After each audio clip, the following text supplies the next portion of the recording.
সরকারি চাকরিতে কোটা সংস্কারের দাবিতে ২০২৪ সালে আজকের দিনেই আন্দোলনরত শিক্ষার্থীদের উপর দফায় দফায় হামলা চালায় ছাত্রলীগ। শিক্ষার্থীদের সঙ্গে ছাত্রলীগের সংঘর্ষে রণক্ষেত্রে পরিণত হয় ঢাকা বিশ্ববিদ্যালয় সহ দেশের বিভিন্ন বিশ্ববিদ্যালয় ক্যাম্পাস। ছাত্রলীগের এই হামলায় সারা দেশে ৪ শতাধিক শিক্ষার্থী আহত হন। এর মধ্যে শুধু ঢাকা বিশ্ববিদ্যালয় ক্যাম্পাসে আহত হন ২৯৭ জন শিক্ষার্থী। তারা ঢাকা মেডিকেল কলেজ হাসপাতালে চিকিৎসা নেন। এদিন হাসপাতালে গিয়েও শিক্ষার্থীদের উপর হামলা চালায় ছাত্রলীগ। আগের দিন ১৪ জুলাই বিকেলে এক সংবাদ সম্মেলনে তৎকালীন প্রধানমন্ত্রী শেখ হাসিনা কোটা সংস্কার আন্দোলনকারীদের রাজাকারের নাতিপুতি বলে কটূক্তি করেন।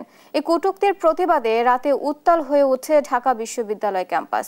রাত ১১টার পর ঢাকা বিশ্ববিদ্যালয়ের ছাত্রীদের হল সহ প্রায় প্রতিটি আবাসিক হল থেকে তুমি কে আমি কে রাজাকার রাজাকার স্লোগানে মিছিল নিয়ে টিএসসির রাজু ভাস্কর্যের সামনে জড়ো হন শত শত শিক্ষার্থী।